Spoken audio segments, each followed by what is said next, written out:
তো হ্যালো বন্ধুরা, welcome to our channel food cravings Kolkata. গরম পড়তে না পড়তেই আমরা বেরিয়ে গেলাম আমাদের নতুন ডেস্টিনেশনের উদ্দেশ্যে। এবার আমরা যাচ্ছি দার্জিলিং। তো এখন বাজে সকাল 5:30। তোমরা দেখতে পাচ্ছ আমরা চলে এসেছি হাওড়া ব্রিজে, আর এখন আমরা যাচ্ছি হাওড়া স্টেশনে। তো যথারীতি ঠিক টাইমেই আমরা পৌঁছে গেলাম হাওড়া স্টেশনে, আর এখান থেকে কিন্তু আমরা বেরিয়ে পড়বো এনজেপির উদ্দেশ্যে। বন্দে ভারতে কিন্তু আমরা যাচ্ছি এনজেপিতে, আর এই কিন্তু ফার্স্ট টাইম আমার বন্দে ভারতে ওঠা। আর এই যে তোমরা দেখতে পাচ্ছ বন্দে ভারত ট্রেনটা প্ল্যাটফর্মে দিয়ে দিয়েছে। তো বাইরে থেকে ট্রেনটা তো দেখতে অসাধারণই, চলো ভিতর থেকেও তোমাদের ট্রেনটাকে একবার দেখাই। তো এখানে তোমরা দেখতে পাচ্ছ এটা হলো বন্দে ভারতের আমাদের সিটিং অ্যারেঞ্জমেন্ট, আর সিটিং অ্যারেঞ্জমেন্টটা কিন্তু যথেষ্ট সুন্দর। আর এই হচ্ছে আমাদের সিট 20, 21, 22। আর এরপর ঠিক টাইম মতো মানে সকাল 5:50 শুরু হয়ে যায় আমাদের জার্নি শুরু হতে না হতেই আমাদের কাছে চলে আসে আজকের খবরের কাগজ।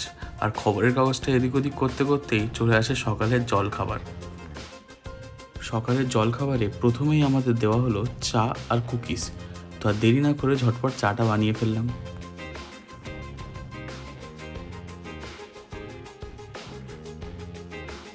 তো এরপর চা শেষ করতে না করতেই চলে আসে আমাদের সকালের ব্রেকফাস্ট। তো ব্রেকফাস্টে কী আছে চলো তোমাদের সেটা আগে দেখাই। ব্রেকফাস্টে এখানে যেটা দেখতে পাচ্ছ, আর ফ্রেঞ্চ ফ্রাইয়ের সাথে ডবল ডিমের অমলেট, সাথে ব্রাউন ব্রেড, আর আছে অ্যাপি জুস, আর সাথে একটা কেক।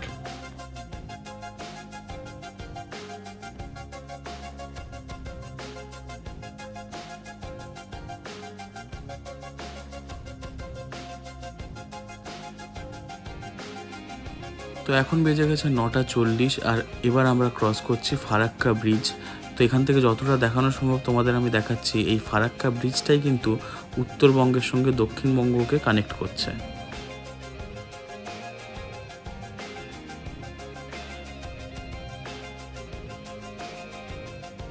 তো এইভাবেই যেতে যেতে আরও বেশ কিছুটা সময় কেটে যায়, আর সময় হয়ে যায় আমাদের দুপুরে লাঞ্চের। তো এখানে তোমরা দেখতে পাচ্ছ আমাদের লাঞ্চ অলরেডি চলে এসছে। তো লাঞ্চে কি কি আছে আমি তোমাদের সেটা বলি আগে। লাঞ্চে আছে জিরা রাইস, ডাল, একটা মিক্স ভেজ, আর সাথে আছে চিকেন। যারা চিকেন খাও না তাদের জন্য পনিরের অপশান আছে, আর শুধু জিরা রাইস নেই, সাথে চাপাটিও আছে, আর শেষে দই আর আচারও আছে। মোটামুটি বলতে গেলে কিন্তু লাঞ্চের কোয়ান্টিটি বেশ অনেকটাই।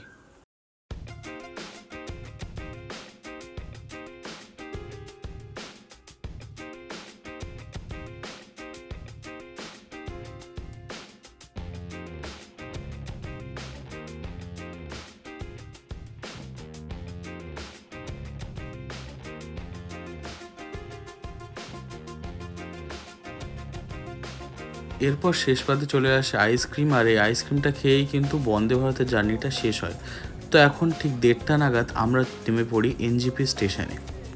যদিও প্ল্যান ছিল যে ওই দিনটা আমরা কাটাবো এনজেপিতেই, আর তারপরে আমরা পরের দিন সকালবেলা বেরোবো দার্জিলিংয়ের উদ্দেশ্যে, কিন্তু ওয়েদার ভালো থাকায় আমরা দেরি না করে বেরিয়ে পড়ি দার্জিলিংয়ের উদ্দেশ্যে।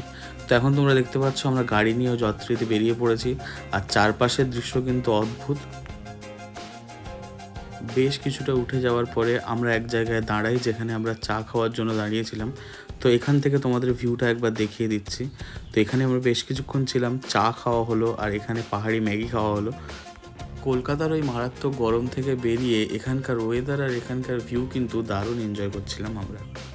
যদিও এনজেপিতে ততটা ঠান্ডা ছিল না, ততটা বলতে কি তেমন কোনো পার্থক্যই ছিল না টেম্পারেচারের, কিন্তু যত আমরা উপরের দিকে উঠছিলাম টেম্পারেচারটা কিন্তু কম ছিল। আর এখন আমরা যে পজিশনটায় ছিলাম, আমরা কার্শিয়াংয়ের খুব কাছাকাছি ছিলাম, এখানটায় কিন্তু বেশ ভালোই ঠান্ডা ছিল।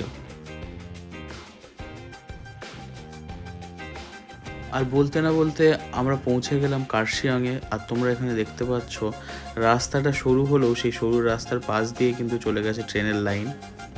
এরকম সড়কপথ আর রেলপথের এই কম্বিনেশন কিন্তু গোটা ভারতবর্ষে খুব কম জায়গাতেই দেখতে পাওয়া যায়, আর এই সৌন্দর্য দেখতেই কিন্তু এখানে হাজারো মানুষের ভিড়।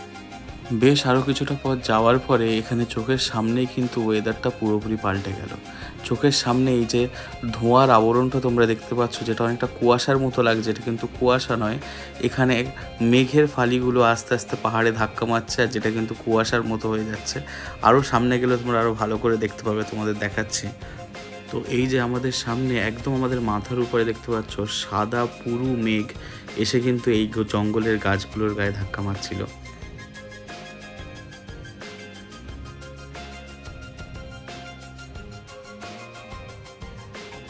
রাস্তার একপারে উঁচু উঁচু পর্বতমালা, একপারে রেল লাইন, সামনে কুয়াশা আর মেঘের এই খেলা।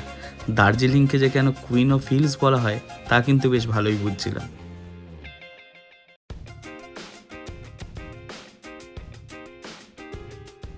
এরপর বেশ কিছুটা পথ অতিক্রম করার পরেই আমাদের চোখের সামনে চলে আসে পুরু মেঘের একটা আস্তরণ।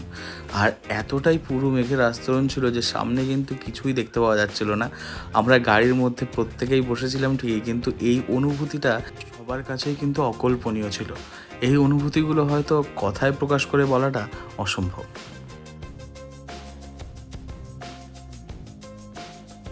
এরপর আমরা পৌঁছে যাই ভারতের সবচেয়ে উচ্চতম রেলওয়ে স্টেশন ঘুম, যেটা কিন্তু ৭,৪০৭ ফিট উচ্চতায়। আর এতক্ষণ ধরে রেল লাইন তো অনেক দেখলে, এবার আমরা দেখতে চলেছি স্টিম ইঞ্জিন ও ডিজেল ইঞ্জিনের চলা ট্রেন।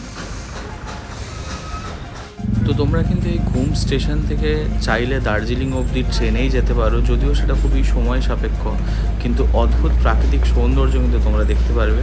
আর এই রাইডটাকে বলা হয় জয় রাইড, যেটাতে করে কিন্তু তোমরা ঘুম থেকে ডাইরেক্ট দার্জিলিং রেলওয়ে স্টেশন অবধি যেতে পারো। তো এখন বেজে গেছে সন্ধ্যে 6:50 আর আমরা কিন্তু পৌঁছে গেছি আমাদের হোটেলে। তো হোটেলের রুমটাও তোমাদের একবার দেখিয়ে দিই। এই হচ্ছে হোটেলের রুম, আর এখানে তোমরা দেখতে পাচ্ছ ডবল বেডের রুম এটা। যদিও আমরা 3 জন থাকবো, কিন্তু রুমটা বেশ বড়ই আর খাটটাও বেশ বড়, তো 3 জনের আরামসে হয়ে যাবে। আর এখানে টিভি আছে আর বাথরুম অ্যাটাচ। তো বাথরুমটাও তোমাদের একবার দেখিয়ে দিই, বেশ নিট অ্যান্ড ক্লিন, অসুবিধা কোনো কিছুরই নেই। তো ফাইনালি আজকের মতো ব্লগটা এখানেই শেষ করছি। পরের ভিডিওতে তোমরা দেখতে পারবে দার্জিলিংয়ের আমরা কোথায় কোথায় ঘুরলাম। তো সাথে থেকেও ভিডিওগুলো দেখতে থেকো, ভালো লাগলে লাইক করো আর চ্যানেলটাকে সাবস্ক্রাইব করতে ভুলো না। দেখা হবে অন্য কোনো একটা ব্লগে।